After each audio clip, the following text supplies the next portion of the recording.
Hello, everybody, and welcome to a special Elite City podcast. It's actually not special, but Dynamite was special last week on Tuesday, so I decided to make the intro special. We're just taking some of their specialness and just Exactly. claiming that it's ours. I understand. That makes sense. Exactly. It did throw off my entire week, though. It really did.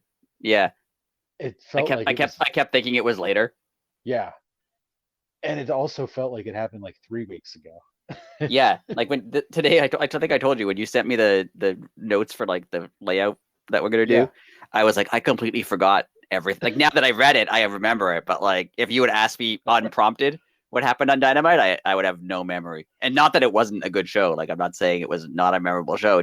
It seems like it was months ago. Exactly. And it was the elephant in the room. It was head to head against NXT, Yes, which apparently it's not a competition, but they brought a lot of special guests on NXT. Yes, and they had an overrun, and they did for a company that's not competing. Yeah. Oh boy. Anyway, it was very non-competitive, and I'm sure it's also very non-competitive that ROH announced a pay-per-view and NXT announced a pay-per-view for the exact same time, like the next day. Yeah, I'm sure that's also just not competitive. That's just right, because they'll look at it as we'll beat one of you, right? and they better watch themselves, because if Ring of Honor takes off, you don't want to make your brand all of a sudden fourth. Right. I mean, that would be groundwork that they laid themselves. They just better watch themselves. But this special Tuesday night Dynamite started off with a bang, with the Trios Tag Team Championships on the line. Best Friends versus Death Triangle. I could watch this match 100 times. That bar was set so high for the evening. Yeah, for sure. These guys, I mean, all of them have really good chemistry with each other. So whatever matches they're in are going to be great. Plus, like individually, they're all just really good. Yeah, I mean, this was a fabulous match. Taz is on commentary, and like seriously, I bet you Taz said, "Hold on, I don't title Tuesday" about 6,000 times. It was obviously very well branded. Yes. I wonder if that's patented yet by Mark Sterling. Someone was yelling it repeatedly in his ear. Yes, yeah, just screaming to just brand the day. Not that anyone would ever do that, just randomly yell in your ear while you're trying to do commentary. That would be terrible. No, that would awful. What sort of control freak would do something like that? Exactly. But anyways, back on track. Rey Fenix hit like the swanton of swantons. That was seriously one of the prettiest moves I've ever seen. Yeah. Rey Fenix is unreal. Yes. He is like, I don't want to say it, like he makes you let your guard down because he's so good, like, and he's like gonna land on his feet like when he's supposed to. Right. Like, you don't want to because it's obviously dangerous, but he's so good at making it look like it's not dangerous. Yeah. That he kind of makes you let your guard down. It's weird, but it's unbelievable. Death Triangle was in control through the break, and they played up the dynamic between Pac and Orange Cassidy, which I thought was very smart. It obviously played into their match from last week when Orange Cassidy won the belt, but it was just smart to do. Like it added to the match, in my opinion. Yeah, definitely. I mean, I like that feud. I mean, they're continuing it, so I really I like it. They are obviously always outstanding. when they are in the ring against each other. So and it made this one mean more because we've also already seen this match, right? So right. it made this specific match mean a little bit more. Absolutely. And just random question: do you think we'll see a rematch for the All Atlantic title between Pac and Orange Cassidy? Maybe. I thought they did some stuff on Rampage that made me think maybe not, but we'll see. Yeah, we'll see for sure. Um, the They also I mean, mentioned the elephant in the locker room throwing a chair and getting bitten when they talked about the previous champions, the Elite. yes, they did. Um, that's just so That's absurd. all we'll say. Yeah, and it's also the most absurd words that you ever say out loud. Man runs in to save a dog, gets bit by a human. I mean, come That's the on. absolute greatest story. I know we've been saying that this is a work the whole I really want that to be true because it's amazing. It's It is. hilarious and I'm not gonna go off onto this tangent, but it's such a great story. It's amazing. It's real life Simpsons. Like that is something that happened on The Simpsons. I can see that. Homer, what happened? I ran in to save the dog. I got bit by a man. Yeah. I mean, it's perfect and it makes sense. In both worlds, it makes perfect sense. Anyways, uh, I don't even know what you want to call it, but the old double power bomb suplex thing that all six guys were involved in was awesome. Yeah. uh, I don't even know like who that benefited or didn't benefit because I think everybody got hurt. Yeah, whenever they do something like that, I'm like, didn't that just hurt everyone? That Yeah, didn't like I mean, it was incredible though. Um, it, the, talk about Ray Phoenix letting your guard down when he got thrown into the ring post. That was the most brutal thing I think I've ever seen in professional sports. Yeah. Like, you don't fake that. I'm Right. sorry. I Right. mean, that was awful. Um, but he did save the day.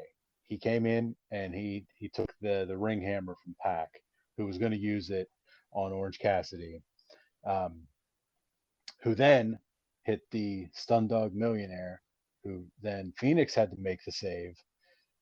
He gets the hot tag. I forget what he hit him with. Did he just super kick him, or did the Lucha Brothers do their finisher? Because I I don't actually don't remember. remember. Uh, well, Phoenix got the clean win. There was a Yeah. finisher done. I don't know Yeah. just which one it was. Right. Uh, Something crazy. yes, and it was an absolutely incredible match. And like I said, it set the bar for not just AEW, but honestly NXT too. Like it set the bar for the evening. Like this is where you're gonna have to be if you want to compete. Yeah, it was a really great match to start the show with. Oh, absolutely. Uh, and the crowd was into it. The crowd was standing, and I know we always talk about Dynamite is a very long night, but they got into it early on the special show, and they stuck with it. It was awesome. Yeah, it was great. Um, next, the women's interim title, Hikaru Shida versus Toni Storm. I loved the little. I think it was on Road to that Toni Storm said they first wrestled when she was like 16 or 17. Yeah, and So I like, love that they showed some of the Road stuff, just a little bit of it on yes, Dynamite. That was good. yeah, and like the fact that they wrestled each other when they were like teenagers, like the backstory is just it's just incredible to begin with. Like Yeah, that's in and it's cool because they didn't have that much of a history, obviously in AEW. They haven't been together doing much right, together for long, so it was cool to add that in. right, and well, the momentum that the trios match had, the ladies kept it and added to it. I mean, this match was bonkers. Yeah, it was great. Um, they started slow, and it was a very technical start too. But there was a switch halfway through whenever Tony Storm hit the hip attack on Sheeta when Sheeta was sitting on the apron and bounced her to the floor. Yeah. That that moment. That's whenever this match really ramped up for me. Well, for everybody, I think. Like it just went pedal to the metal from then on. They went nuts. Yeah, it was So definitely, it was, I mean, they're both obviously amazing. So the match was, but it was a bit faster maybe than I've seen, not necessarily Tony Storm, but Sheeta doesn't usually work typical very fast matches, but it was, true. and she did a great job. Yes, They she both did. Yeah, and a lot of people, myself included, thought Sheeta would actually win, um, win the match in the interim title. Yeah, I thought it was possible. Everyone keeps saying that. Do you still feel that way, or do you think they're gonna let Tony Storm be like what Mox was for that title? Yeah, now I'm starting to think because I mean she beat kind of all the major competitors, right? So I feel like she is gonna just take it until Rosa comes back, and then they'll have that match. Yeah, because like you said, I don't know who's left, unless they elevate Jade. Yeah, But like you always say, you don't want unless Jade would beat Rosa, and like, but you don't want her first. You don't want there to be any asterisks on her first title win, right, even if she did go on to beat Rosa. right. So, anyways, back to this match. um, Storm was in control through the break, and again, they're they're not slowing these matches down during the breaks. Like they're keeping. Well, you get to see it because you're watching on Fight, but when I'm in picture, like back in the day, like my eyes would wander because it'd be all rest holds. Right. And Yeah, they'd slow it down to one guy would be out of the ring and walk yeah, around, or yeah. yeah, like I'd literally be watching the Pizza Hut commercial instead of the picture in Right. picture. Uh, but I noticed, and this is just maybe from like midsummer, it slowly they're not using the picture in picture for that anymore. It's like stuff happens during picture in picture now. Right. Like you have to pay attention. And I think especially for on this night, because they were against NXT, they didn't want you to like, oh, it's a commercial, I'm gonna flip around. Well, that too. The good point. Good point. Um, well, the crowd was into it. They got their "This is awesome" chant, and from the first match, the crowd was on their feet for this match also. Um, Storm retains, and it was another uh, great match. Who do you think they give uh, the next shot to for Tony? I feel like it's gonna be Jamie Hayter just because they're building up a kind of a they're pushing Jamie Hayter, but they're also building up a like, oh no, her and Britt are friends now, and I feel like that'll kind of test the friendship if Jamie Hayter gets the title shot and not her, and that'll be. I don't think she'll win the belt. I think I could see it going. Jamie Hayter gets the title shot. Britt acts like she's on her side, but then cost her the belt because she she can't stand that. That would make a lot of sense. But speaking of them, Jamie Hayter, Britt Baker, and Rebel all attacked Storm in the ring, and Sheeta also. And then Saraya, jumps Britt, and they went into the crowd, which I wish the camera would have followed them. Yeah, it's a little odd that they kind of just disappeared. Yeah. But we had the quote unquote NXT killer herself return. Yes. Rio's music hits, and she takes out Hayter and Rebel, and I cannot wait to see Rio Jamie Hayter. That's cool. I wonder. Do you think that she's going to go against Jamie Hayter or Rebel, or is she going to go against Tony Storm? Who, Riho? Riho. That's a good question. I didn't think about it. I they're kind of light on female baby faces, so yeah, we'll say she's going to be a baby face for now. Yeah, the only reason I thought she'd go against Tony Storm is because maybe they want Tony Storm to like beat the other women's champions. Though I guess she hasn't beaten any of them, so that doesn't really that kind of defeats my point. I was just thinking of all the other other women's champions. Like maybe they want Tony Storm to go up against them, but like they're not doing that with Nyla. So no, just forget what I said. Okay. Yeah. We had Ward Joe call out the Kingdom, and Joe tells them pick either of their titles, and the match is yours. I thought that was really cool. Yeah. It was simple and to the point, and I like that the Kingdom is in the mix already. I know people don't like when that happens, but I'm liking it with this story anyway. Yeah, I think it works. Same, and just a little side note, I found out today that the Kingdom was hired because of FTR. Oh, cool. FTR apparently let people know that their contracts were going to run out in Impact, so they made the move. I thought that was pretty neat. Even it wasn't just Tony Khan making irrational business decisions and just hiring people for the sake of hiring people because that's what he loves to do. Exactly. Oh. Exactly. There was some thought went into this. That's shocking. Yeah. He makes no cognitive thoughts. It's just all brash. Like even like with the NFL and stuff, he just boom throws it out there. Speaking of FTR, they had a little segment with Miss Renee Paquette, and Swerve in Our Glory come out to. I thought it was awesome. They basically said, how are you still the number one contenders? Yeah. Do the standings even matter? Blah blah blah. So they challenged him for the number one contendership, for the AEW titles, and that is this week. How do you think that goes? I think FTR, because we've seen Swerve in Our Glory against the Acclaimed now twice. So it's probably going to be FTR. And I feel like this might be the week where Swerve and Keith Lee have their falling out. Well, I was going to say, how cool would it be if Swerve does what he did a couple weeks ago? Like he'll pin one of FTR, and then they'll give them the win, and then they'll be watching the replay, and Keith Lee will see it, and he'll say it doesn't count.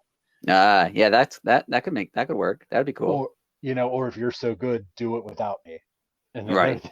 Like he's like just Swerve's the number one contender. Right. I like the little minuscule things that can happen within this match. It's going to be very interesting. Yeah, for sure. Jay Lethal challenges Darby Allin,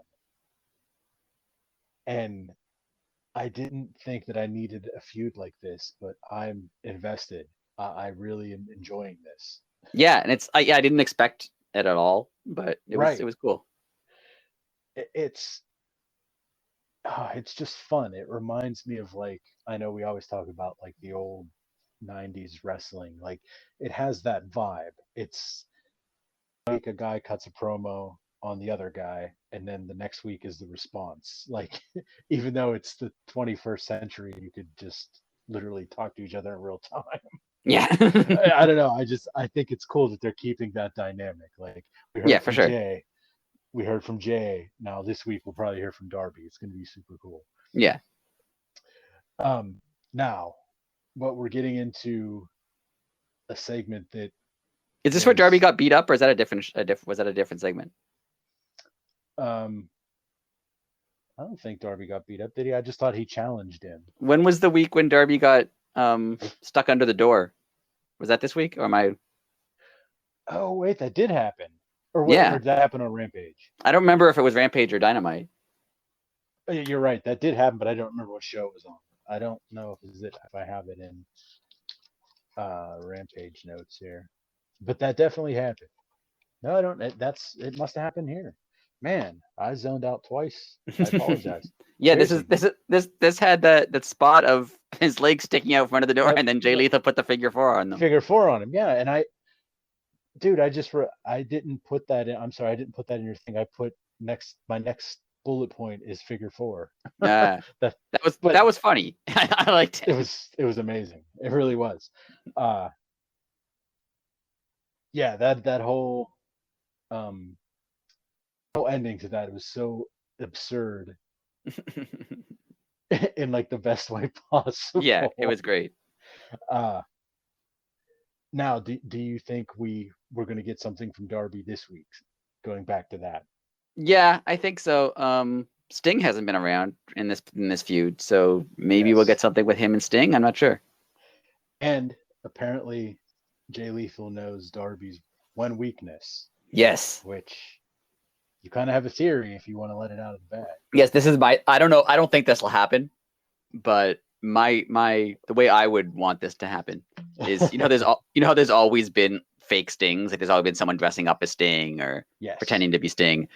What I would like to see is Darby and Jay Lethal in a match, and before the match, Jay Lethal says, I know your weakness, I know how to get to you, I know how to beat you, and then during the match, Sting comes out and costs Darby the match, and Jay Lethal wins, and Sting takes off with Jay Lethal and his guys. Then the next week, Darby's all upset, being like, "I've tried to call you. You're not answering my phone. What's going on? It's your phone. What's going on? How could you turn on me like that?" And Sting comes out and was like, "I didn't turn on you. That wasn't me." And Darby goes, something like, "Of course it was you. I saw you. Right. I knew you were that kind of person." And then Sting goes, "Fine. If you believe that, then we can't be friends. Like a real friend would know that I wouldn't do something like that." And then he leaves, and then it turns out it's a fake Sting, like NWO Sting, and that's how they kind of split up Darby and Sting, but neither of them really has to turn heel. That's pretty awesome. That's what I would like to see. And if any of that remotely happens, that's incredible. I think that would be cool because I do think they are going to split up Darby and Sting at some point. And I don't think like Sting's not going to be a heel at this point in his career. No, and I don't think Darby's going to be a heel. So that would kind of split them up, and it would echo back to like the NWO and Sting and Luger, and yeah, I think Tony Khan and AEW love to do stuff like that. So that is true. As you always say, they preserve history better than WWE. Yes, and WWE owns all those tape libraries. That's disappointing. Anyways, this whole thing was interesting, and it's going to be, the feud itself is fun, and it's going to be interesting to see what happens. Now, the next in-ring segment we had of the night is now officially a piece of AEW history. Like, this was unbelievably good. Yeah. Tony Schiavone in the ring with William Regal, and they said about 2 words before MJF comes out, and oh my god, if this could still be going on right now, and I still think this person would be in the arena. Seriously, it was so good, so good, so good. Okay, before we get into the deep water here, is MJF officially a babyface? No, because two things. One, he's still kind of a jerk, so I think he can immediately like make you hate him again in 5 minutes, and I can see him doing that. 2, this echoes back to the feud he had with Punk, which is unfortunate they're not mentioning that stuff right now, but it echoes back to the feud he had with Punk, where you don't know if he actually feels the way he feels. Like, was he actually really upset about the stuff with Regal, or is he just now using that to manipulate somebody? And until they show that it's not him just being manipulative, I think he still is heelish. Very true.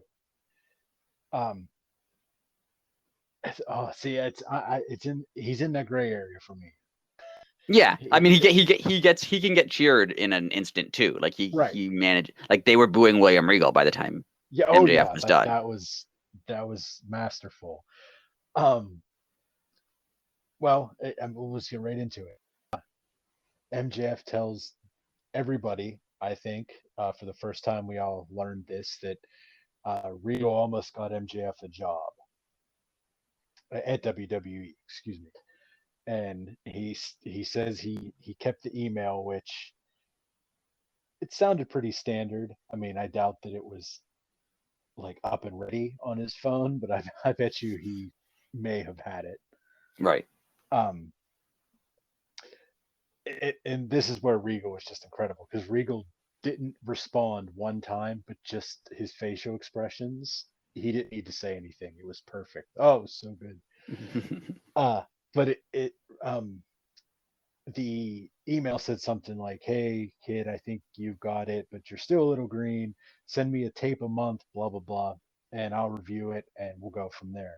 So MJF sent one in the first month, and he didn't say it per se, but he basically said he got like an email back from the secretary. It sounded Yeah, like, being like, okay, that keep working at it, but we don't need the yeah, tapes anymore. Yeah. yeah. And then he said it only took 3 months before, there was no responses, no, uh, um, no comments, no nothing. It was just basically off the table, I guess. Yeah. And like I said, Regal was just incredible with his facial expressions, and oh, it was so good. Um, MJF calls Regal a joke, which that just made me chuckle from the Penn's blog days. It's seriously, I just like, he said joke. That's funny. Um, and then Regal said one sentence, and he looked him dead square in the eye. And I think he started with calling him princess, which I thought was perfect Regal. Yeah. uh, Or it might have been Sunshine, but one or the other. or Yes. sun, yeah, he did. It was sunshine. It was sunshine. Um, he said, yeah, you weren't ready then, and I still don't think you're really ready today. And as you said, the crowd did not like what Rico had to say. Yeah. It was so good. Uh, and he told him the reason that he feels he's not ready is because he takes too many shortcuts, and basically telling him he didn't earn the um, casino battle royal chip. Uh, and he pays for everything. He's never really faced adversity. It was segment of the year, but it Yeah, was for sure. also a piece of AEW history. Like, that is Yes. going to be talked about for ages. What I loved about it twofold. One, it was clearly a generational thing. Like you Yeah, could easily compare it to like, young people today being like, you treated me badly, you never helped me out, and older people being like, just work harder. Like it worked on that level. right, But it also worked on the level of technically they're both right. Like right, neither of them is actually wrong. Because like MJF can come out and say like, you sent me that email saying I wasn't ready, and that made me feel terrible and made me hate myself. And like, yeah, that's true. Like if someone sent you that right, email like that, you would feel terrible and hate yourself and want to right, quit. But Regal's also right when he says like, no, like when I had to come into wrestling, like I got beaten up by people, and you can't do that anymore. And right, all I did was send you an email. Like I didn't I didn't tell you to stop wrestling. I just sent you an email saying I didn't like your tapes. So right, I mean, technically he's right too, right? So right, you can't really fault either of them for how they responded to the situation, but they both were like yes, affected by it, but they weren't, no, yes, both of them from their viewpoint were correct.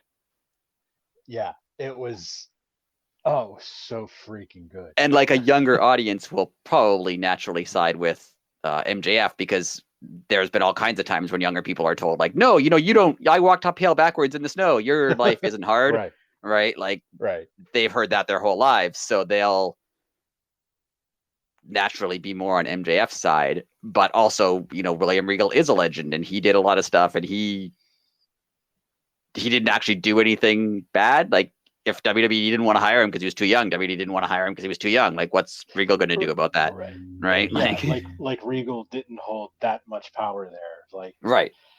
I, I mean, as he said when he was on, I don't know if it was on his podcast or when he was on like Unrestricted, when some of these guys were getting released, you know, he spoke up as much as he could, but he basically said, my email went to someone's secretary, Right. basically. Like, I mean, yeah, his knowledge is respected, but I mean, especially in that place, it seemed like, I mean, the only word that mattered was Vince's. Right. I mean, especially at the time, like Vince, fired his son and his son-in-law, and like that's true. pushed his daughter out of the company. Like basically, that's what happened, right? Like, right. so you can't even really blame William Regal for not having any more influence. Probably not. Yeah. So yeah, there you go. That really puts it in perspective. But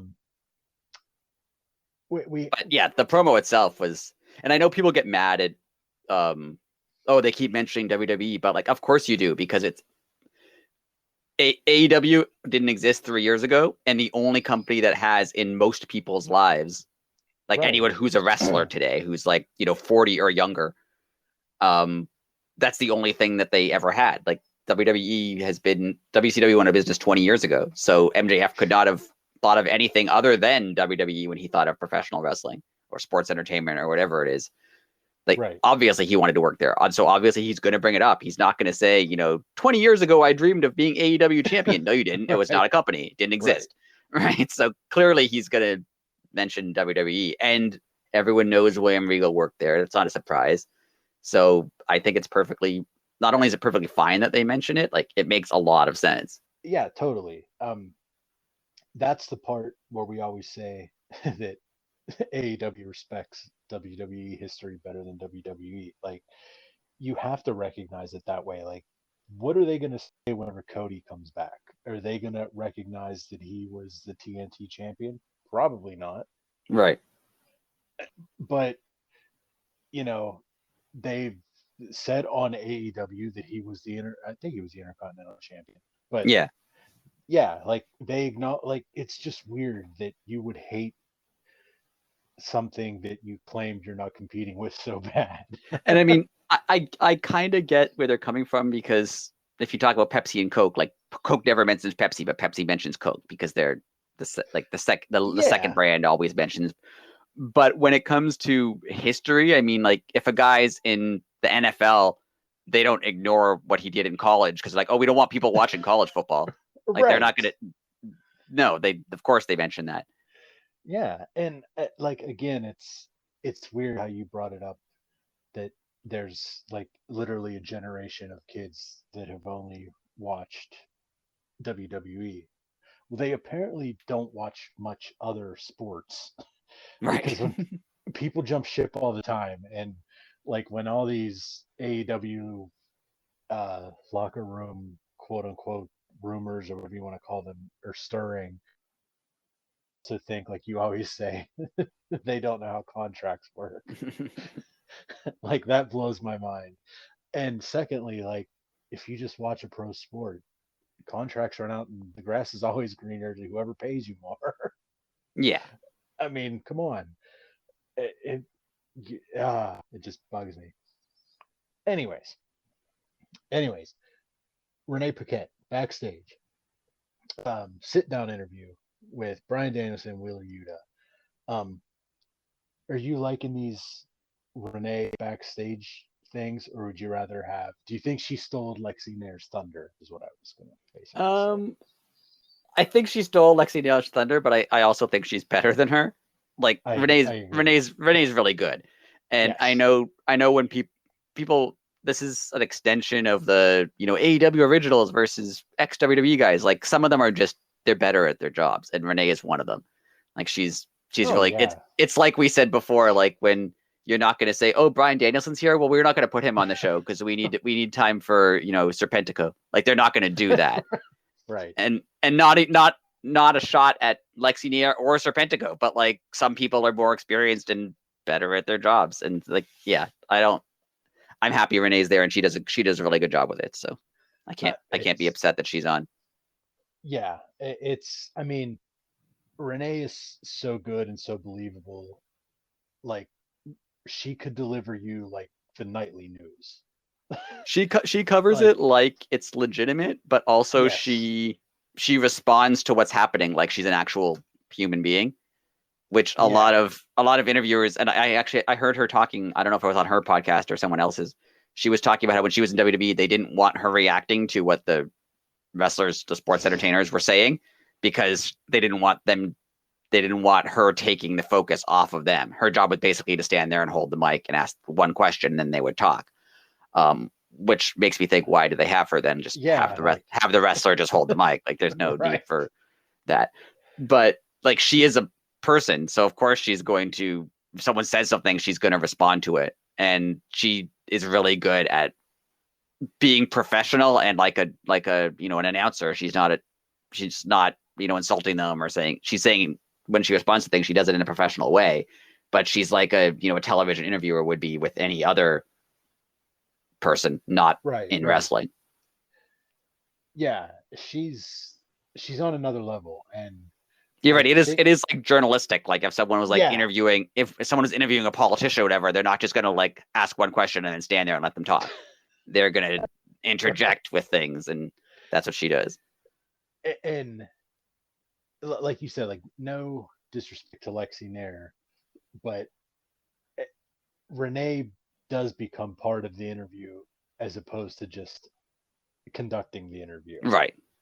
So yeah, like that's a good point. And I think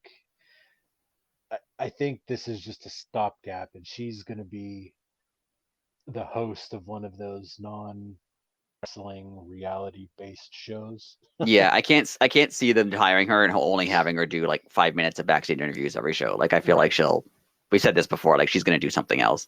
Yeah, like Lexi will definitely get her job back. Yeah.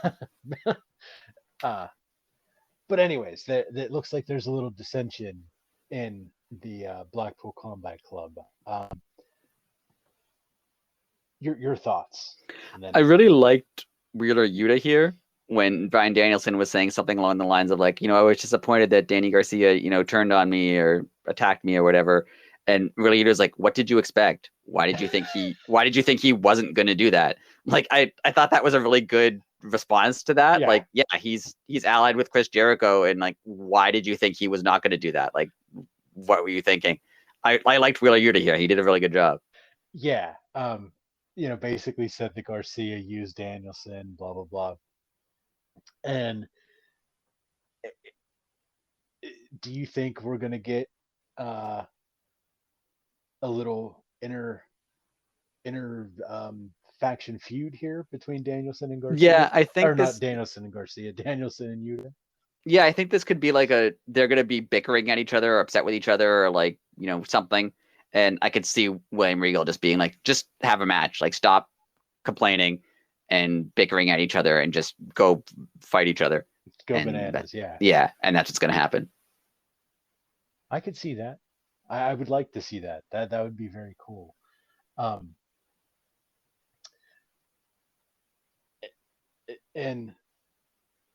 before we go on to the main event here, can we say how awesome Dalton Castle's entrance was? Yeah, it was great. It was so good. And I mean, he didn't use the Cody Vader, but he put a throne on top of Cody's elevator, basically. So I mean, he basically laid his stake. Yes. And no one came out to smash the throne either. No one came out to smash his throne. That is correct. Ring of Honor World Title: Dalton Castle versus Chris Jericho. Like I said, if you haven't seen it, it is, first off, watch the whole match, not just Dalton Castle's entrance. But yeah, if you haven't seen Dalton Castle's entrance, please, it is utterly amazing. It was as sports entertainment goes. Yeah. Bobby Cruz is the ring announcer, Ian Riccaboni on commentary, and what a start. I mean, Jericho has been putting on clinic after clinic after clinic with this Ring of Honor title. And I mean, he was just a mat wrestler for a majority of this match. I believe it. Like, it just, much props, Chris Jericho. Yeah, they allude, they make comments once in a while, like, oh, Jericho has found the fountain of youth, but like, he's absolutely. If someone told me he was, 40 or 37 or 35, like, I would believe it at this point. Like, I don't know where he's getting this from, but he's had a series of incredible matches, and they're all different. Like he doesn't have a formula to his matches. Like this one was a more technical one. Sometimes he has a more brawling one, or he has a more high flying one. Like he's managing to do a lot of different matches with different opponents, and it's all been very entertaining. It's so good. Crowd absolutely loves Dalton Castle, and it's so awesome to see. Like just I mean, I know that Ring of Honor was like bigger, but it was still like an East Coast thing. It didn't have like a national TV deal and international TV deal. Yeah. Like so, I don't even know where I could have watched Ring of Honor if I wanted to watch the show. Like I don't know if it was ever on TV here. See, that's so sad. I think it might have been on like random, but I don't think it was on like a regular TV spot somewhere. I don't think it was. I gotcha. I think that we have like a fight, like not FITE, like FIGHT network. Okay. And I think maybe they might have showed it, but I don't know if that's still a thing. I don't know where I could have watched it if I even could have watched it. That's so great. Well, it's crazy that, I mean, you, without like cable, wait, do you get AEW in Canada, or do you have to use Fight? No, you get AEW on it's weird. TSN shows Dynamite, but then they show Rampage only on the website. Oh, that's what. Okay, I knew it's not on their. It's not on their one of their 6 channels or whatever they have. But no. Oh yeah, there's not an extra hour on. But somewhere in the 5 different TSNs, no, they don't have an hour. But what I was getting at is it's good that like people are getting into Dalton Castle. Yeah. And just enjoy the ride. If you don't get it, you will.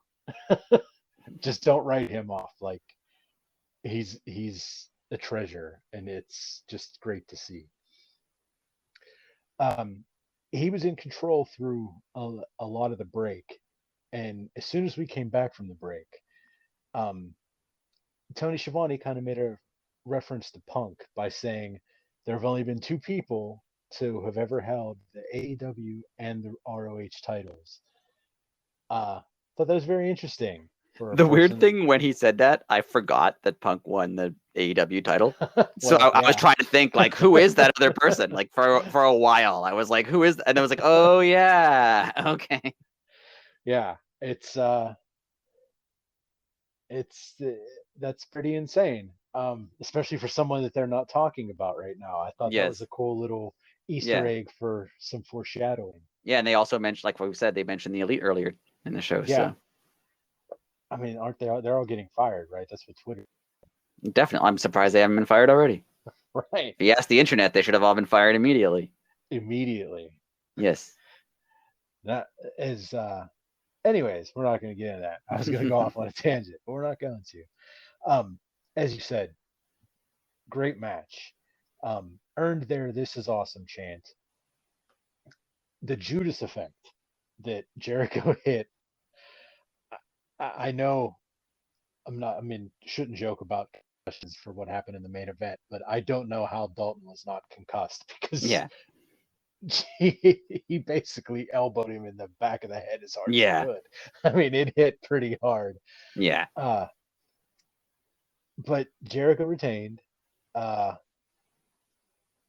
And as I think I was typing it out to you, like, wow, he didn't really do anything scummy. And then I look up at the TV and he's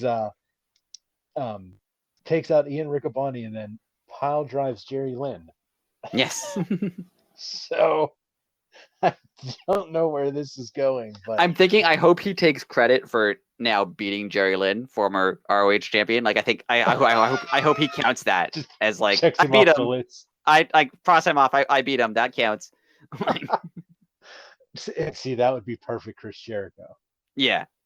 Like, oh, that would be so. And good. That will eventually, I think, will get you around how he can't beat, Kevin Steen or anyone, because he'll just be, no, I already beat him. It was 5 years ago.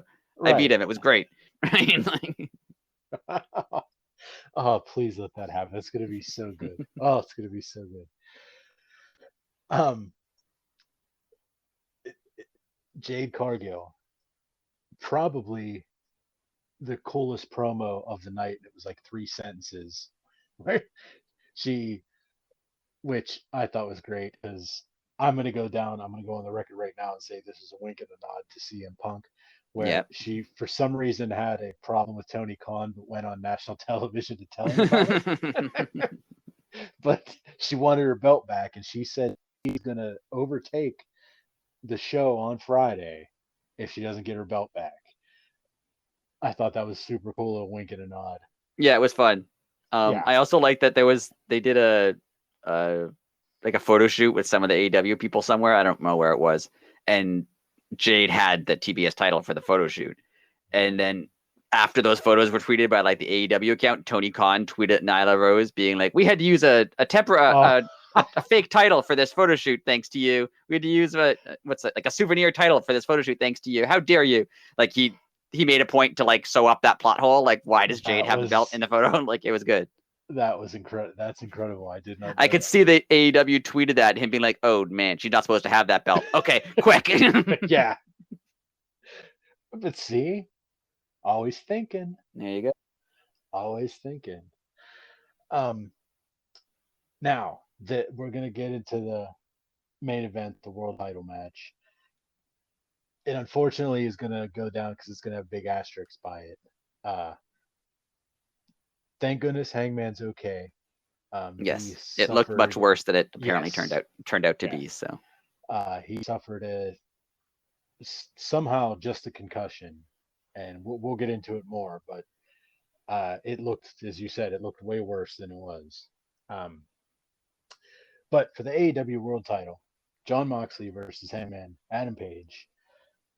I loved Hangman jumping Mox in the crowd. yeah, I, I think I said to you, I absolutely love when they start matches with like the guys fighting in the crowd, and then the match hasn't started yet, so you can't do anything yes, about it. Like, I love that. yeah, it's all perfectly legal I think it's because great.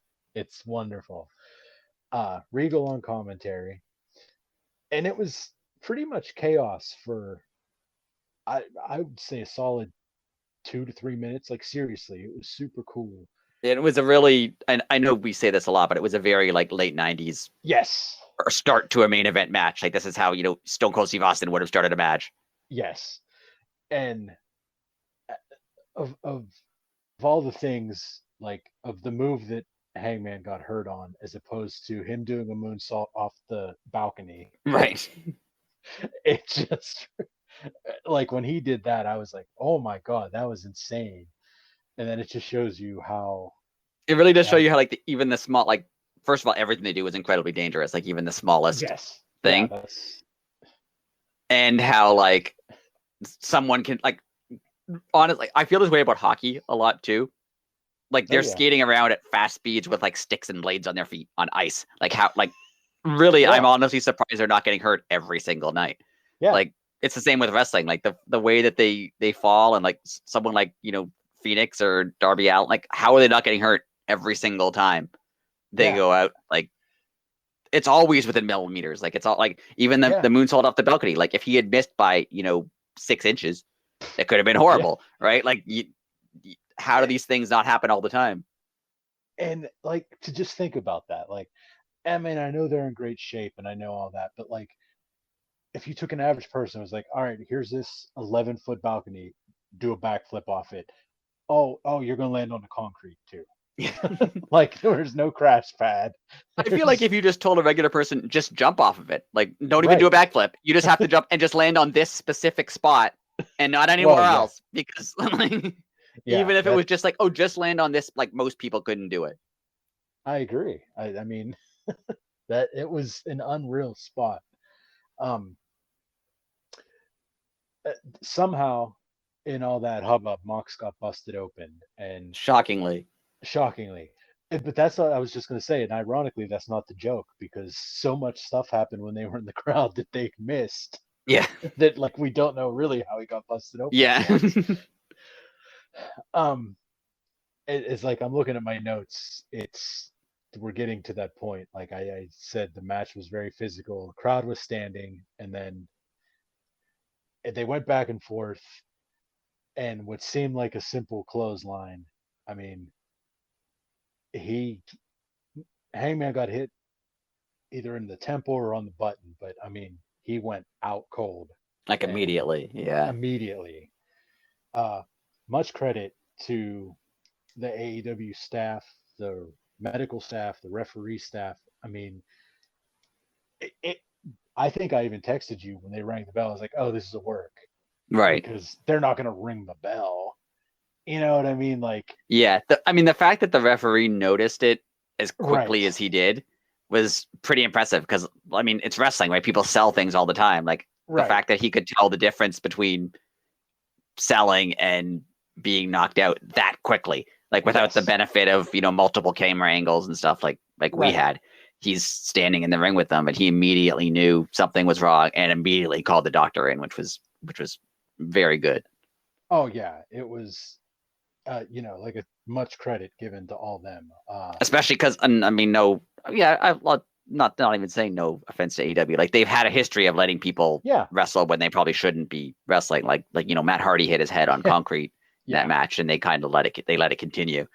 So the fact that they stepped it up and decided, no, we have to stop this, like that was, and they decided as quickly as they did. Like it's easy to decide after a guy hasn't moved for Right. a minute or two, but it was less than it was a few seconds before he decided, yeah, we have to stop this match. So that was And good. well, yeah, absolutely.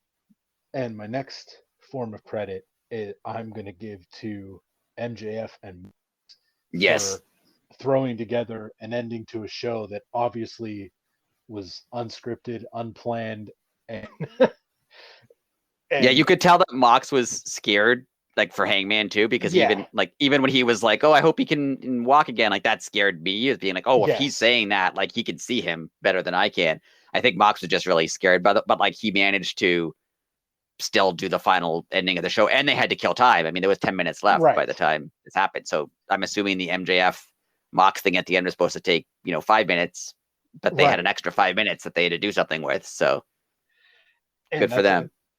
I'm just going to say, good for them. They freaking pulled that off, which was a it's genius because it would have been acceptable if they didn't pull it off because of the circumstance, Right. So the Yeah, if they fact had that just they ended were the show and been like, we're going to show you a recap for the last 10 minutes because we don't have anything, like I would have been right, fine with that. It would have been right, unfortunate, but I would have been fine with it. yeah, what a week, that there's really something that went down. So, we're not going to complain as fans about that. But the way that they pulled it off was fabulous. Um, just for the sake of argument, do we get a rematch at some point? I mean, it depends how long, like concussions are, you never know, right? So he could be out for a week, he could be out for No, that's a true. year. You That's never true. know with a concussion, so it's hard to say.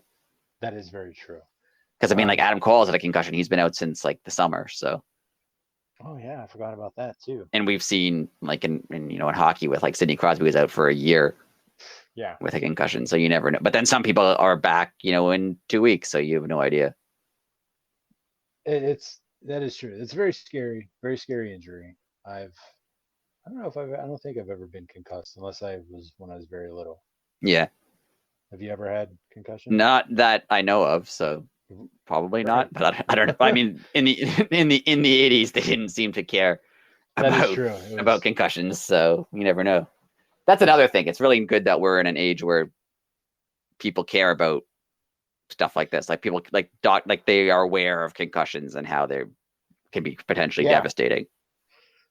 Well, I mean, when this happened, I was thinking back to like when Austin broke his neck against Owen Hart, and at the time, I remember thinking like, "Oh yeah, Austin's really tough." But like now, I'm thinking like they right, never should have let that. And not even I'm not attacking WWF at the time because right, that's what everybody did, right? So like I'm not saying they didn't necessarily even anything wrong, but in retrospect, like you shouldn't let a guy who broke his neck keep wrestling. Like that doesn't make any right, sense.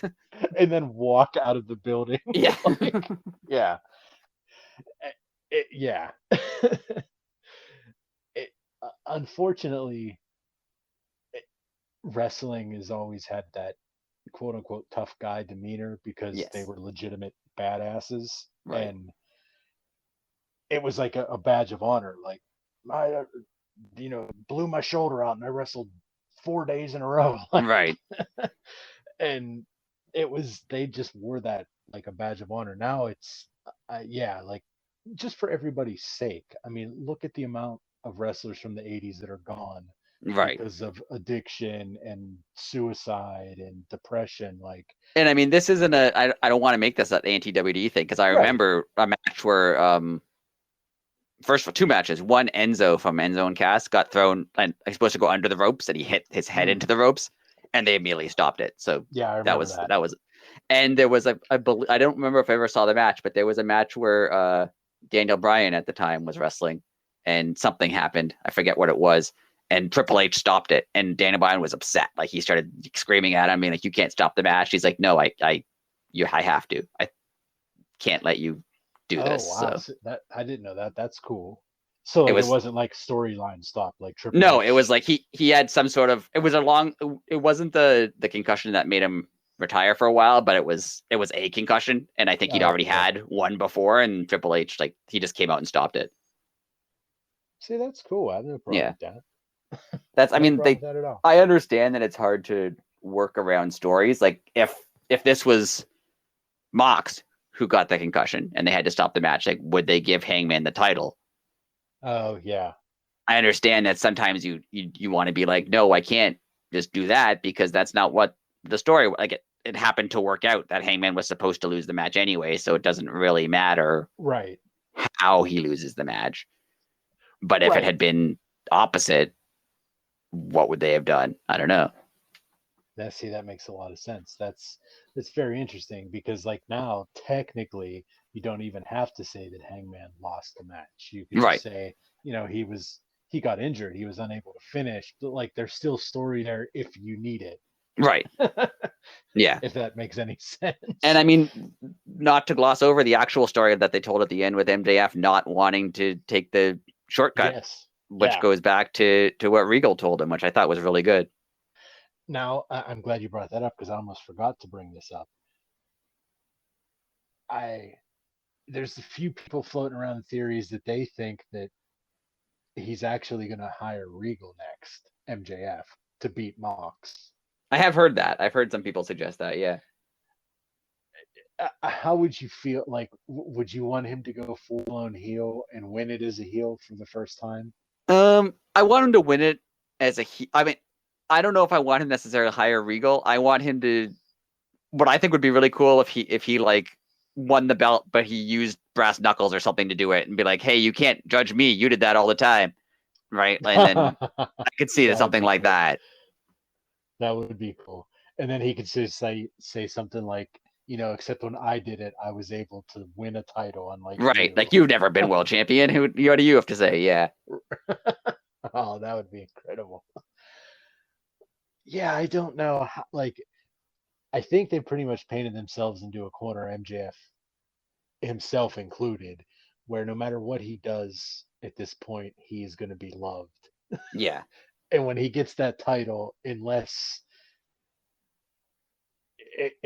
he shows up with it on Raw, and then Right. I don't like for some reason people might think that's Yeah. awesome too. I don't know. I mean, I really don't see what he could do at this point to not be a baby face once he No. wins the belt. Yeah. No. They're gonna have to. I think the original plan. I think I mentioned to you the Dynamite after Full Gear. I think is in Chicago. Yeah. I think the original plan was probably for him, like if CM Punk was champion, for him to beat CM Punk and then go to Chicago, and they try to make him a heel there, which I don't even know if that would work Oh because yeah. that at the pay per view in Chicago, I mean they chanted his name when he won the chip, so he might not even be a heel in Chicago. Wow. He has the whole world eating out of his hand. It's Yeah, amazing. Um, well, should we speak of the speculation of his quote unquote free agency? yeah, for sure. Okay, because we can even play the show. Yes, Uh, apparently, it's not been announced by AEW, but people that break the news, we're not breaking this. We don't claim to know anything. This is what we read on the internet. So There's our source. Yes. It's not a real source. um, Apparently, MJF signed an extension a while back or previously, and there will not be a bidding war of 2024. But all I'm gonna say is if we go back to like literally like episode 1 or 2 of this podcast, I made the asinine claim that I truly believe that MJF was signed, sealed, and delivered way back then before the pipe bomb. The pipe bomb was step one of the plan, and we all know where I stand on the work and all that, which is again all part of the plan. But if that's true, kudos MJF. Yeah, I definitely think I don't know how far back he signed. I don't like, but at least from when he came back to TV, Right. my thinking was, yeah, he definitely signed because they wouldn't push him back to like a world title level angle Exactly. without knowing that he was planning on resigning. And I guess the general think that the internet's thinking was, oh no, they pushed him so that he be more likely to be more likely to resign. But like they have a million guys, like they could have made anyone champion if they thought he was going to leave, especially with like the instability around the AEW title, with like even the first time with Punk getting injured and the interim title, like they're not going to put a world title on someone and then have them walk out on them. Yeah, I mean, we can maybe eat our words one day, but I'm gonna have to throw this out there. Do you think there is anybody that will be the like Undertaker or Shawn Michaels of like AEW, where and like never life, leave? Yeah, for life, just be there. In terms, like, does this include people who've wrestled elsewhere before or not? Oh yeah, like I mean, if I think Mox is never leaving. I think Mox is going to be there forever from now on. I agree to that. He obviously had a successful WWE run, but I don't think he's going to go anywhere ever. I think he's perfectly. I think he actually wants to be that guy who's like 50 years old and still comes out for AEW shows. Like I think he actually wants that. I could see maybe Jericho even going back for like a Hall of Fame induction or something. But I think Mox is there forever. In terms of the younger guys, it's really hard to say because I mean they're all younger guys, right? So if you're even like someone like Darby Allin, I mean if Triple H comes and goes, here's 5 times as much money, like yeah, of course. Like why wouldn't you leave? Like see, he was the one that I was going to say I could totally see turning down the money. He's the least likely for me to see leaving out of all the younger guys for sure. Just because I think, and this is just totally me, I've never met the guy, I don't know the guy, but I think that would be a really cool like resume point for Darby that he would wear as like a badge of honor to be like, yeah, I turned down $3 million a year. Right. WWE, why? Just because. Yeah. Like, I don't know. Yeah. I could see him doing that. But yeah, everybody else I could see going and at least pulling the like the Cody, the headline Mania at least once, right.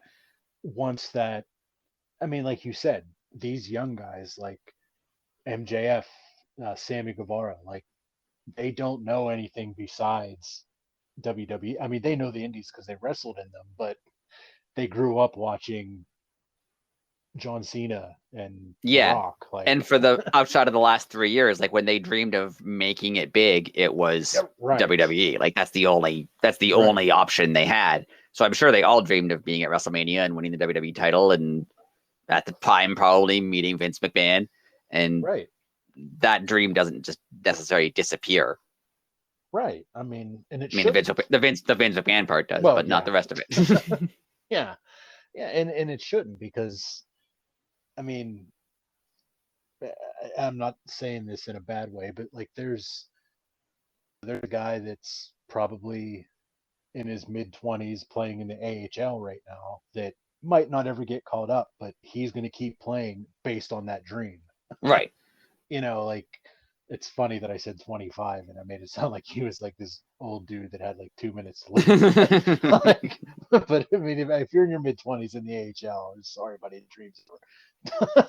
But like even for, I mean, AEW is 3 years old, right? So Exactly. it would be really cool, obviously, and they'd take it as a great accomplishment for, if Darby Allin won or Sammy Guevara or any of them, MJF won the AEW title. Like that would be really cool and a great achievement and the Yeah. biggest achievement of their career for sure. But as much as we like AEW, it's not the WWE title. Like the WWE title is the, Bret Yeah. Hart, Shawn Michaels, Exactly. Ric Flair. Undertaker, Ric Flair. Like they've all held you. I'm sure there's a part of every wrestler who wants to win that belt or that Absolutely. lineage of title. Like Hulk Hogan, Macho Man, yeah. Triple H.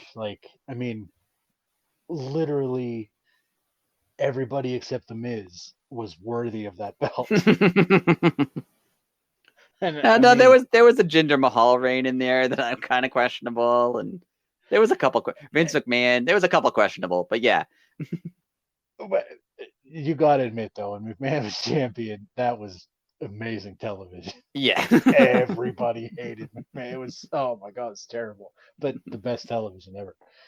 Anyway, but yeah, it is a title that you want to win. So I could see if any of these guys left and said, "I want to be at WrestleMania and I want a chance to win the WWE title," I'd be like, "Yeah, okay." Like, yeah, totally. 1000%. Even if it's not the money, even if the money's the same, I could be like, "Yeah, I get it." Like, yeah, that's what you wanted when you were, 16 years old and you started doing this. Like, you dreamed of that. So, like, I totally get it. Like, you didn't dream of wrestling at Full Gear, right? Wow, which not a shot at Full Gear, but like it's not WrestleMania. Like it's not. So that was just unironically the most funny thing you've ever said. Like it was just, I mean, it got me. That was a good one. Just here. Okay, here's another what if scenario before we get into Rampage. Do you think that AEW ever gets or does a Hall of Fame? I mean, TNA Impact has a Hall of Fame. I think AEW will wait. I don't think they're gonna do. I was thinking about this. Like, they'll do it for like a milestone birthday, right? Like not like their 10. 4th birthday, like 10 or Right. something. Yeah. I don't think they'll do it at 5 because I think they'll see that as too young. But I could see like the 10th anniversary if they have a Hall of Fame then. I could see that happening. Yeah, that'd be cool. Who would be your pick to go in first? If he's still there, probably Jericho, just based on his entire career. Like if they treated like WWE treats their Hall of Fame and it's like for basically all your accomplishments, not just the ones in this company. Right. Jericho, even if they treat it just on AEW accomplishments, Chris Jericho. Yeah. Yeah. And I think have to be. I could see the only reason that they would do a Hall of Fame at like the 5-year anniversary instead is so they could induct Jericho before WWE inducted Jericho. Oh man, that would be awesome. But that's the only way. But yeah, I would say Chris Jericho for sure. But see, he would only be if he wins the AEW Hall of Fame first, they would announce him as the first time Hall of Famer. Yes.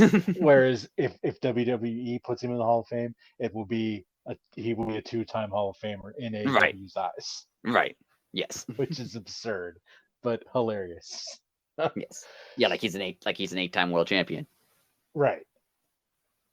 That's just so dumb. Anyways, on to Rampage. Another live Rampage, which we forgot about, which was awesome. Yeah, and it was Daly's place, which was kind of fun. It was so fun to be back at Daly's place. I mean, and you put it out before the show even started. The very first match were two teams that made names for themselves at Daly Place. The Acclaimed versus Varsity Athletes. I almost said Varsity Blondes. I almost said Smart Mark Money. It was, well, really not. Well, Nice was there, but I guess Josh Woods really. It must have been really cool for the Acclaim though, because I mean they wrestled in Daly's place in front of nobody. So the fact that they then got to come out in front of whatever capacity Daly's place holds and have like everyone cheering them and doing their catchphrase, that was really cool. The Acclaim must be like thrilled with how things are turning out for them right now, and they should be. As they should be, yes. It's all so deserved and so fun, and I mean, Max's rap was great and had a ratings had a line about the ratings in there, which was Yeah. wonderful. Uh, and it was just a good match all in all. Can't say enough about Woods and Nice. Like they are so great as heels, and then you add Smart Mark. They are like low key high end heels in this company, and people don't realize that. Yeah, and they're what you would call like company guys. Like they look like idiots all the time. Like Yes. they lose all the time in like embarrassing fashion, and like they look like they got outsmarted, and like but like they're perfectly fine with it. Like they just for Yeah. all I know, and they just come out and do it again next week, and like they do it. Tony Nese and Josh Woods are like clearly very good wrestlers. Like they could win matches, but they seem to just be fine with like the role that they're in because why not? I mean, this is getting them probably more TV time than they would get if they were like just wrestlers.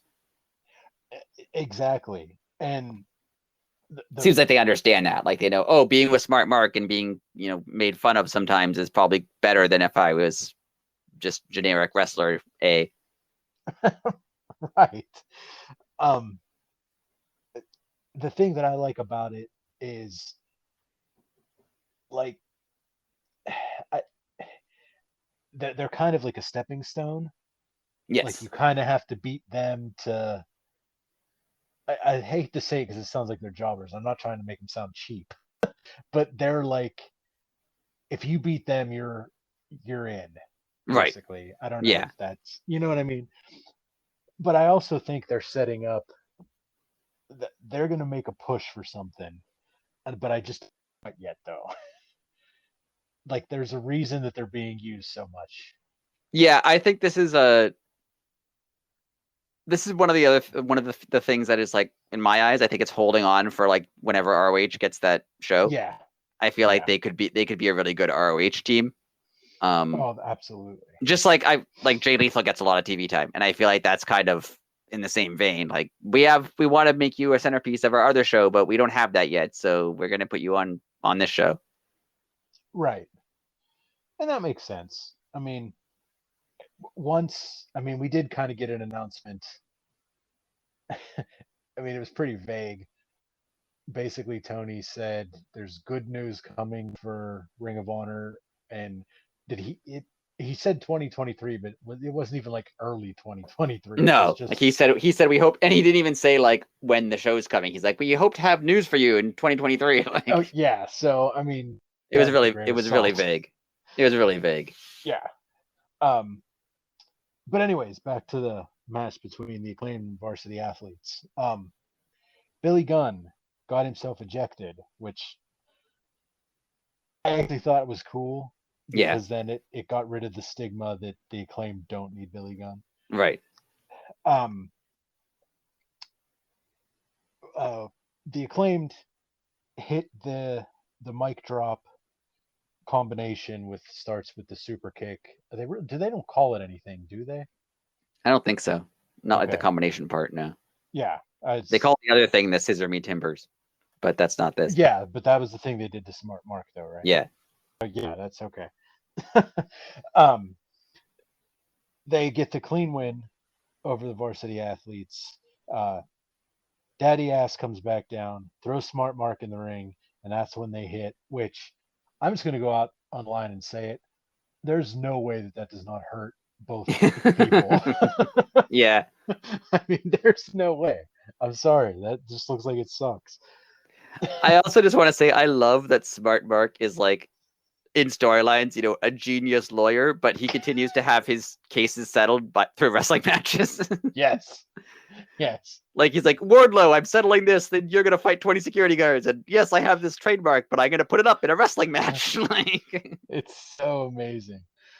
It's so amazing. Like if you have a trademark, you could just not put it in wrestling. You could just keep the trademark. There's no Right. need. Yeah. There's Yeah. no need at all to put it on the line in a wrestling match. Literally the week after you bought it. So you just wasted the money.